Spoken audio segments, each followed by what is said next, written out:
ভারতের ম্যাপ কিভাবে আঁকবে। তুমি ভূগোল নিয়ে পড়াশোনা করছো কিন্তু ভারতের ম্যাপ আঁকতে পারছো না।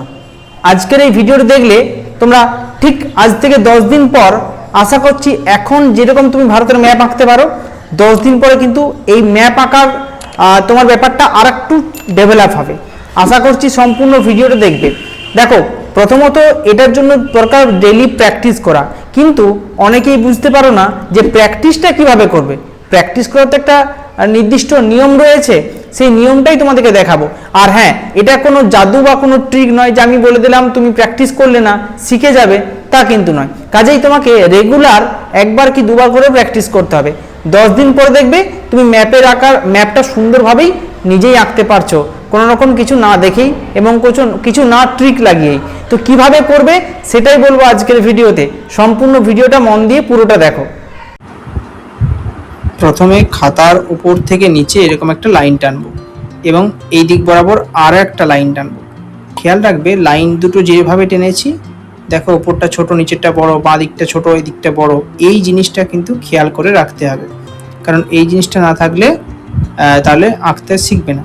ঠিক আমি যেভাবে আঁকছি ঠিক সেইভাবেই তোমরা প্রথম ড্র করার চেষ্টা করো, তাতে ম্যাপটা অবশ্যই খারাপ হবে। আমি তোমাদের সেইভাবেই আঁকছি যাতে ম্যাপটা খারাপই দেখতে লাগে, কিন্তু প্রথম এরকমই হবে। প্রথমেই যদি তুমি মনে করো খুব ভালোভাবে প্র্যাকটিস করে নেবে, প্রথমেই শিখে যাবে, তাহলে হবে না। তোমাদেরকে প্র্যাকটিস করতে করতে এরকম আসবে।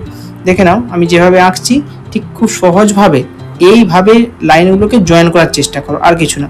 যতটা এরকম জয়েন করতে পারবে ততই আস্তে আস্তে তুমি কিন্তু শিখবে। তাই এটা স্টেপ 1 বলতে পারি আমরা। দেখো স্টেপ 1-এ আমরা আস্তে আস্তে এইভাবে আঁকার চেষ্টা করছি, অর্থাৎ এই যে লাইনগুলো জয়েনিং করার চেষ্টা করছি শুধুমাত্র, আর কিচ্ছু না। এইটুকু শিখলেই তোমরা কিন্তু আস্তে আস্তে ডেভেলপ করতে পারবে। এটা হচ্ছে স্টেপ 1। তারপর মাঝের লাইনটা মুছে দেবে, এরকম করে প্র্যাকটিস করলে, এরকম করে মুছে দিলে প্র্যাকটিস হয়ে গেল। তো এইভাবে তোমাদেরকে আস্তে আস্তে প্র্যাকটিস করতে হবে, ঠিক আছে? তো এটা প্র্যাকটিস করলে যখন এরকম করতে করতে তুমি 5 বার 10 বার 15 বার করবে, তখন আস্তে আস্তে তুমি স্টেপ 2 এর দিকে যাবে। স্টেপ 2 মানে কি বলো তো? স্টেপ 2-তে তোমাদের আর একটু ডেভেলপ করতে হবে, অর্থাৎ দেখতে পাচ্ছ স্টেপ 2-তে আমি আর কিন্তু কোনো লাইন টানবো না।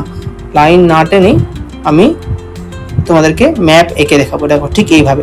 তো প্রথমে আমি একদম উত্তর দিকটা করলাম, তারপর আস্তে আস্তে আস্তে আমি এইভাবে ড্র করতে করে নিচের দিকে নামছি।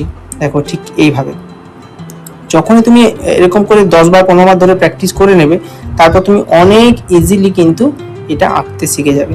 এমন কিচ্ছু কঠিন হবে না, যত প্র্যাকটিস করবে। আমি বহুবার প্র্যাকটিস করেছি, সেই কারণে দেখো খুব সহজেই আমি মোটামুটি একটা ভারতের ম্যাপ আঁকতে পারছি। তোমরাও অবশ্যই সেইভাবেই আঁকতে পারবে। এটা কিন্তু নট টু স্কেল, অর্থাৎ স্কেল অনুযায়ী নয়, এইভাবে তোমরা আঁকতে পারবে, ঠিক আছে? এটা আমরা স্টেপ 2 করতে পারি, অর্থাৎ এইভাবে স্টেপ বাই স্টেপ যদি শেখো, তাহলে আমি আশা করছি 10 থেকে 15 দিনের মধ্যে তোমরা অনেকটাই ডেভেলপ হয়ে যাবে। চিন্তার কোনো কারণ নেই। মূল ব্যাপারটা সেটা হচ্ছে প্র্যাকটিস, এবং প্র্যাকটিসটা যেভাবে বললাম সেভাবে করতে থাকো।